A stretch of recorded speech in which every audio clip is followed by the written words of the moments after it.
Noes 1. The Senate amendments are concurred in. File item 56, AB 1228. The clerk will read. Assembly Bill 1228 by Assemblymember Gibson and others, enacting into public post-secondary education. Mr. Gibson, you may open. Mr. Speaker and members, AB 1228 is here for concurrence from the Senate with amendments. Senate amendments narrow the scope of this bill by reducing the time frame in which the students may consider a qualifying homeless youth prior to college admissions. This bill was received by bipartisan and wide support in both houses. I respectfully ask for an aye vote. Seeing and hearing no further debate, the clerk will open the roll. All members vote who desire to vote. All members vote who desire to vote. All members vote who desire to vote. Clerk will close the roll. Tally the votes. Ayes 67, noes 3. Senate amendments are concurred in. File item 57 we've already disposed of. File item 58, AB 1323. The clerk will read. Assembly Bill 1323 by Assemblymember Frazier, enacting into marine debris. Mr. Frazier. Thank you, Mr. Speaker and members. Assembly Bill 1323 creates an expedited process for agencies to remove marine debris, which is defined as a vessel or part of a vessel that is unseaworthy and not reasonably fit as a means of transportation by water.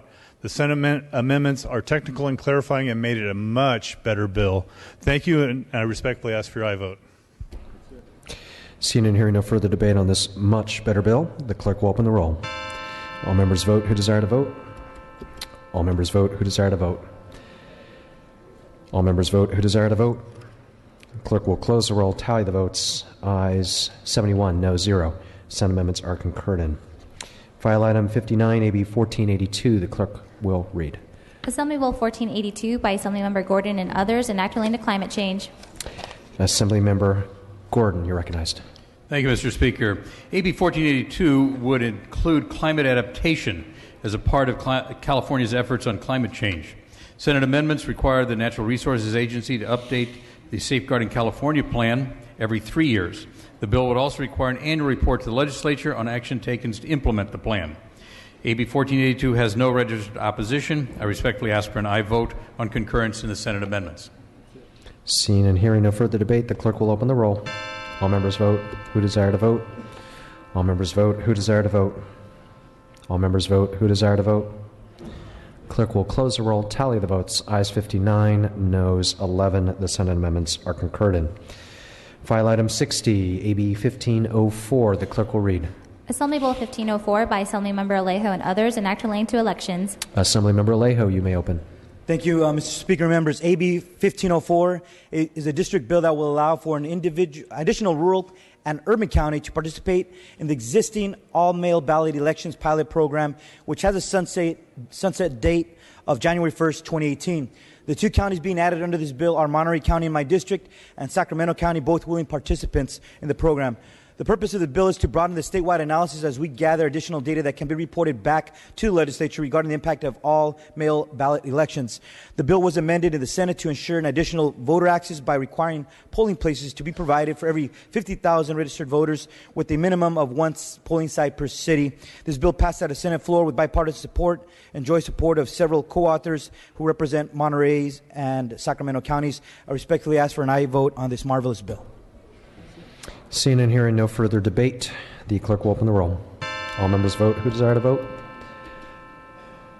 All members vote who desire to vote.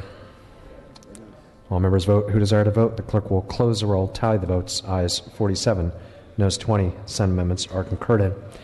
And finally, for concurrences, file item 61, ACR 38. The clerk will read. Assembly Concurrent Resolution 38 by Assemblymember Brown and others, relative to unpaid family caregivers. Ms. Brown, you may present. Thank you, Mr. Speaker and members. I ask for your aye vote on ACR 38. It has a bipartisan support. There's no opposition, and I just ask for your concurrence in Senate amendments. Seeing and hearing no further debate, the clerk will open the roll. All members vote who desire to vote. All members vote who desire to vote. All members vote who desire to vote. Clerk will close the roll. Tally the votes. Ayes 70, noes 0. Senate amendments are concurred in. Colleagues, we're going to pass and retain the reconsideration items. And at this time, we're going to continue the reconsideration items. And we're now going to move to Senate third reading. We're going to start with file item 71, SB 365. The clerk will read. Senate Bill 365 by Senator Pavley, an act relating to elections. Mr. Mullen, you're recognized. Thank you, Mr. Speaker. Members, SB 365 will make voting more convenient for the public, help increase voter turnout, and ensure vote-by-mail drop-off locations are secure. Presently, there is an ambiguity in current law around vote-by-mail drop-off locations such as public libraries, city government offices, and senior centers, which may be creating a potential barrier to counties seeking to expand this service. Some counties have already begun to provide additional drop-off locations to allow busy voters to drop off their ballots much closer to home. SB 365 simply clarifies that counties are allowed to provide drop-off locations for vote-by-mail ballots. I respectfully ask for an aye vote. Ms. Grove, you're recognized. Thank you, Mr. Speaker. I rise in opposition to this bill. Just think about it. Ballots being dropped off of your local library with no security. There's not even a definition on the lockbox. Dropped off on the corner. These are vote-by-mail ballots. And, we talk a lot about not disenfranchising voters. What happens if these ballots that the voters cast don't even get counted because somebody else comes by and picks them up? We need security, and for voter fraud, we need security to make sure that every vote counts that is cast by a valid voter. And so I just would ask that you oppose this bill and that we look at different ways to accommodating people to go to their polling places to be able to vote or vote by mail or vote online or all the other things that have been passed through this legislative body. And I urge a no vote. Seeing and hearing no further debate, Mr. Mullen, you may close. Thank you, Mr. Speaker. Just want to mention this simply clarifies legal ambiguity and explicitly cites that drop-off locations are cited in the statute. Comments around vote-by-mail ballots and fraud are wildly overstated. This will simply make it easier to cast a ballot with all the proper security. I respectfully ask for an aye vote. This time, the clerk will open the roll. All members vote who desire to vote. All members vote who desire to vote. All members vote who desire to vote. Clerk will close the roll, tie the votes. Ayes 48, noes 21. Measure passes. Moving to file item 72, SB 501. The clerk will read. Senate Bill 501 by Senator Wieckowski, an act relating to wage garnishment. Assemblymember Cristina Garcia. Mr. Speaker and members, SB 501 creates a tiered garnishment rate so that the more a worker earns, the more he repays. This bill will assist real hardworking people trying to break the cycle of debt and gain financial stability. The bill caps the garnishment rate at $40,000 for workers in the state minimum wage locations and $60,000 for workers in the higher minimum wage cities of San Francisco and Los Angeles. Importantly, this higher cap represents twice the supplemental poverty measure for a family of 3 in California. The most recent amendments remove opposition from the California Bankers Association, the California Association of Collectors, Encore Capital Group, and the California Chamber of Commerce. I respectfully ask for an aye vote. Seeing and Mr. Gallagher, you're recognized. Yes, Mr. Speaker, members, I rise in support of this bill. I got to admit, when I first saw it in Judiciary Committee, we were not all that pleased with it. I needed a lot of work, but I thank my colleague from Los Angeles, who definitely did a lot of work, and I think it was an example of bipartisan working together to make sure that this was a bill that really just helped those who have low-income wage earners who might need this protection and help from wage garnishment. So I think we worked out a good deal, and we were able to remove a lot of the opposition in doing so, and so I would urge an aye vote on this measure. Mr. Allen, you're recognized. Thank you very much, Mr. Speaker. I rise in opposition to Senate Bill 501. The premise underlying the bill is that we can all accept that actions must have consequences. This bill unfortunately makes it more difficult for creditors such as retailers, banks, credit unions, and financial services companies and others, as well as private individuals, to collect on court-ordered judgments. If an individual intentionally makes a mistake and it's serious enough that the judge has ruled their debt is owed and the collection of the debt is lawful, then it should be expected that a person pay their debt. As a society, we should not allow people, regardless of income, to rack up debt and then not expect them to pay down their debts. I urge no vote. Seeing and hearing no further debate, Assemblymember Garcia, you may close. Thank you. This bill actually still requires people and individuals to repay their debt. It's just a fairer bill that allows lower incomes do it while still being able to provide for their families. We have removed the opposition from the collectors, from the bankers, and such groups that, and I think drafted language so that that undue burden you were referring to has been removed with this bill. I respectfully ask for an aye vote. At this time, the clerk will open the roll. All members vote who desire to vote. All members vote who desire to vote. All members vote who desire to vote. Clerk will close the roll, tally the votes. Ayes 57, noes 14. Measure passes. Colleagues, I want to go back in the file to an item that we had temporarily passed over, and that is file item 6, AB 44. The clerk will read.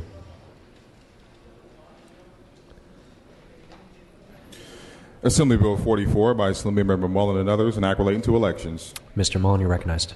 Thank you, Mr. Speaker. Members, AB 44 is back for concurrence in Senate amendments. Amendments taken in the Senate allow for the governor to call a recount in extremely close races and made technical changes as well.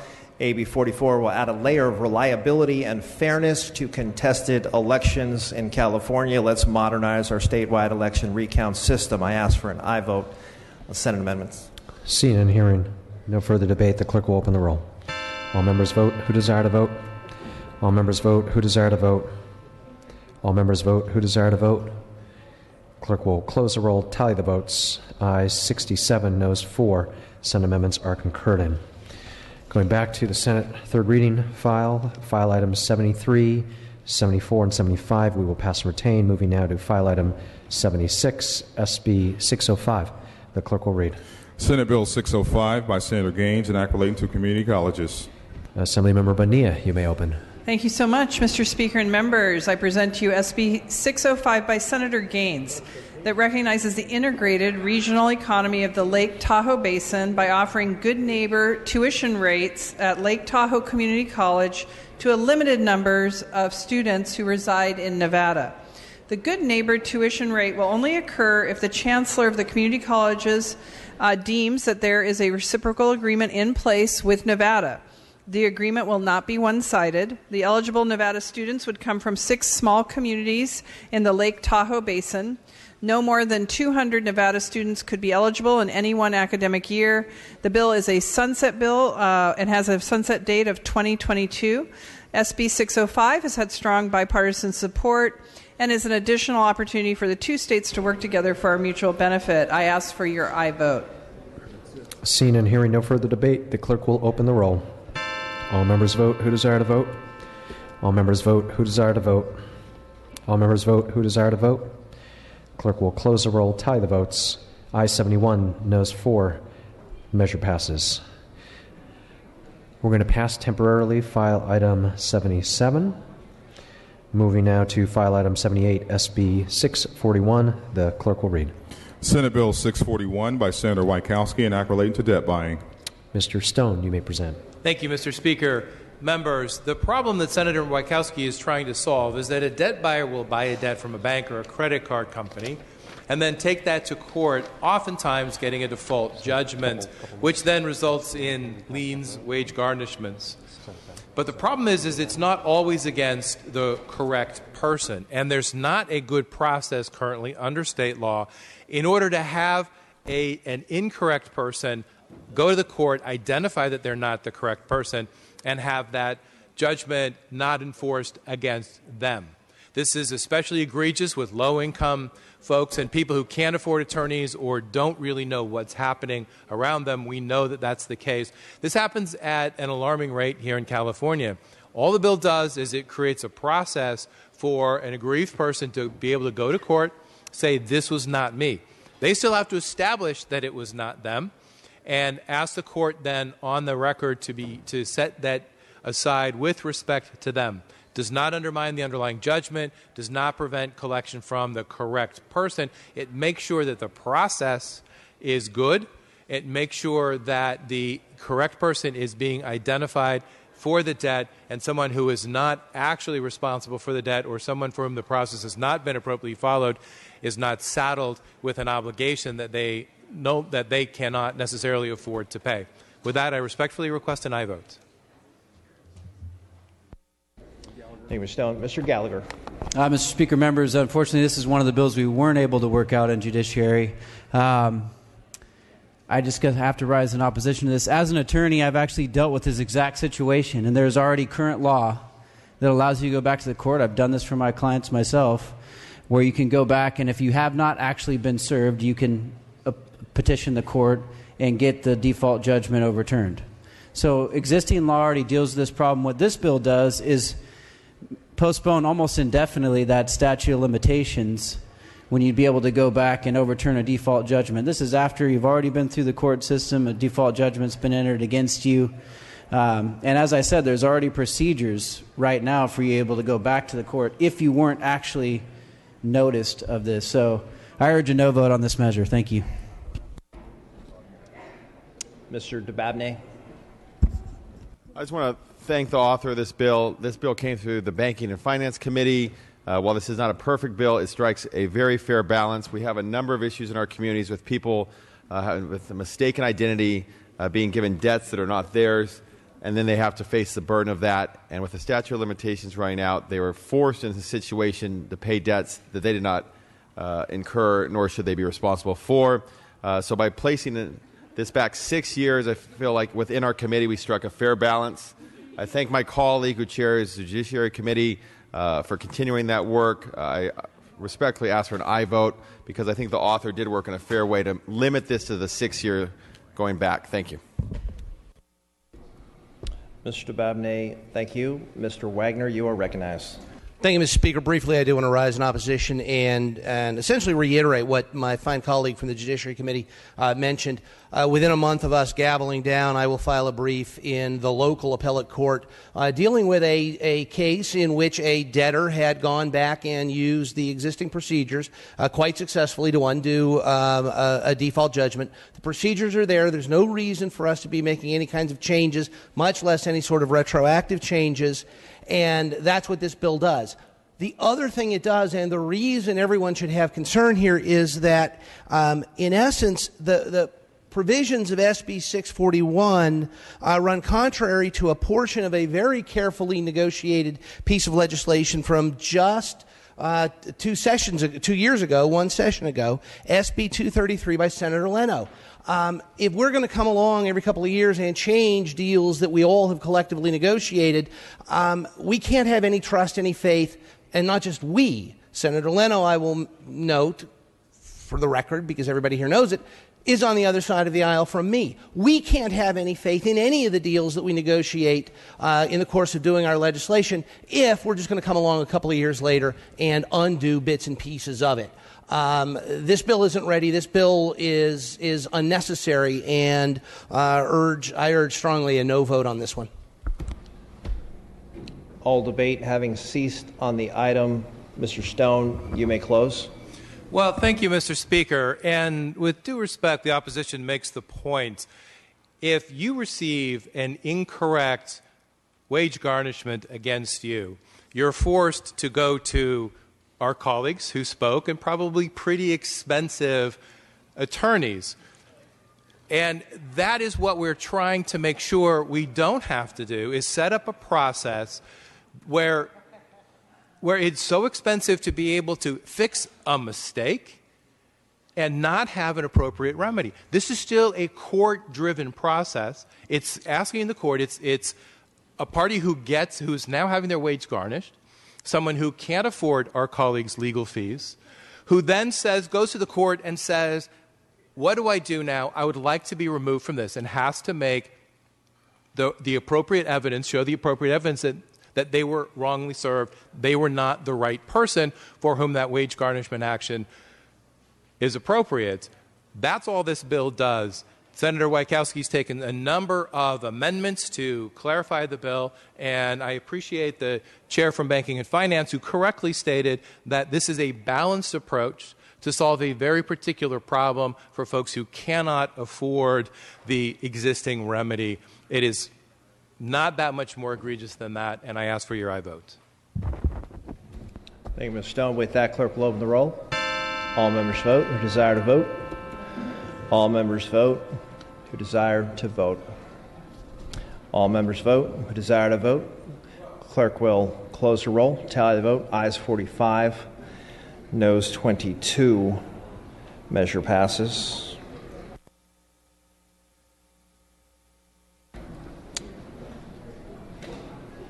File items 79 and 80 pass and retain. File item 81 is SB 291. Clerk will read. Senate Bill 291 by Senator Laura and others, and relating to public health. Mr. O'Donnell, you may open. Mr. Speaker, SB 291 directs the Office of Health Equity and the Department of Health Care Services to include members of vulnerable communities like the Long Beach Cambodian community as stakeholders in the process to develop mental health programs. I respectfully ask for an aye vote. Seeing no discussion or debate on this item, clerk will open the roll. All members vote who desire to vote. All members vote who desire to vote. All members vote who desire to vote. Clerk will close the roll. Tally the vote. Ayes 73, no 0. Measure passes. File item 82. That's SB 697. Clerk will read. Senate Bill 697 by Senator Hertzberg and relating to public utilities. Mr. Ting, you may open. Thank you, Mr. Speaker. SB 697 consolidates various parts of PUC code, creates greater accountability under the PUC, also creates some clarification around how charter partner carriers' drivers are identified with certain decals. Senator Hertzberg's bill has broad support in both the Assembly and the Senate, and I respectfully ask for aye vote. Thank you, Mr. Ting. Seeing no discussion or debate on this item, clerk will open the roll. All members vote who desire to vote. All members vote who desire to vote. All members vote who desire to vote. Clerk will close the roll. Tally the vote. Ayes 71, no 0. Measure passes. We are at file item 83, SB 308. Clerk will read. Senate Bill 308 by Senator Wykowski and relating to bankruptcy. Mr. Bloom, you may open. Thank you, Mr. Speaker. And members, SB 308 is a bill that will make some additional long-needed, meaningful updates to California's bankruptcy laws. Most people who file for bankruptcy never had much money to begin with, and in fact, 40% of those who file are earning less than $20,000 per year.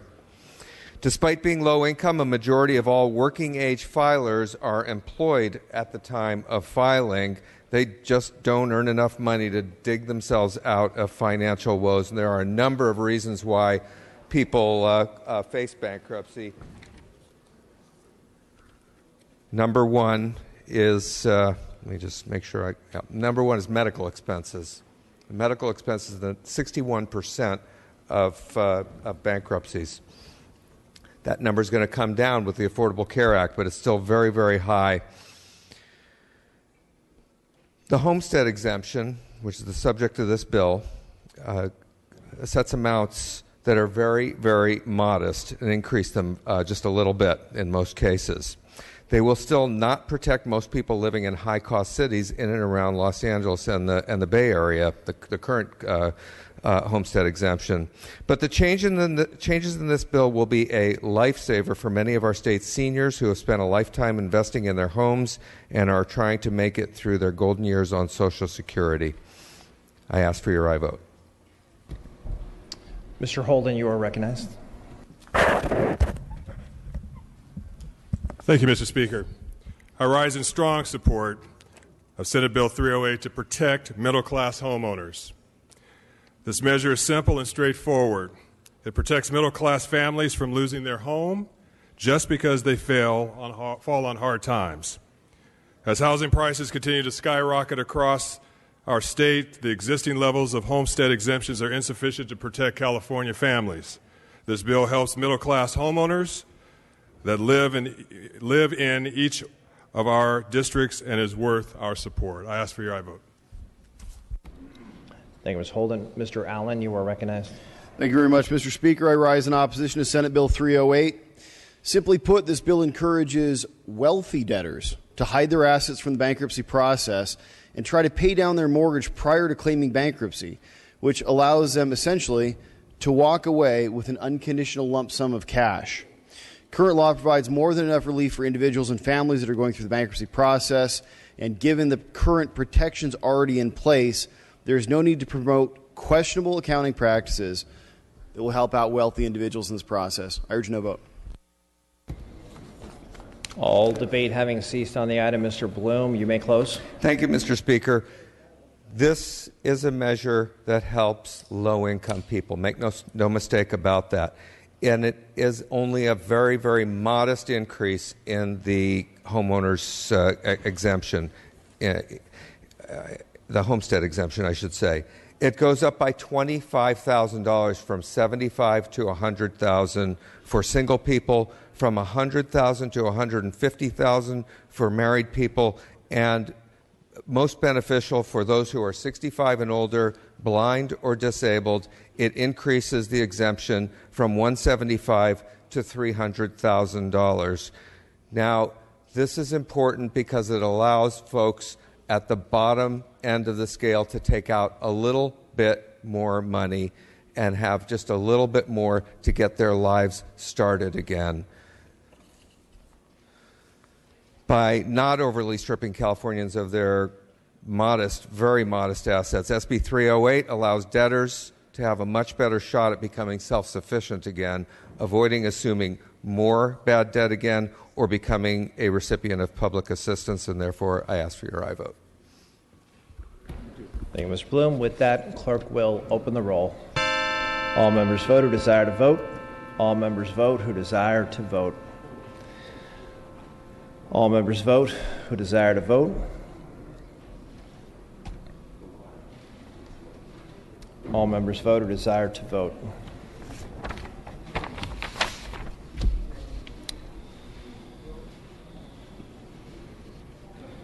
All members vote who desire to vote. All members vote who desire to vote.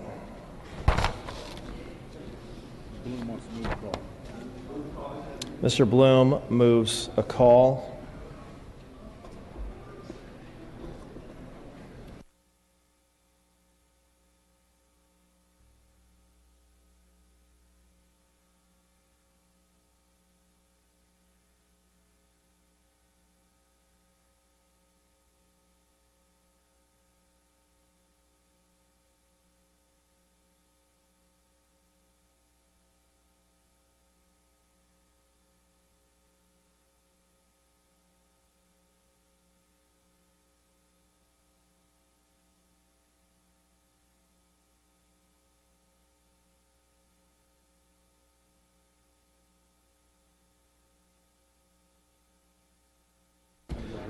Members, we're moving.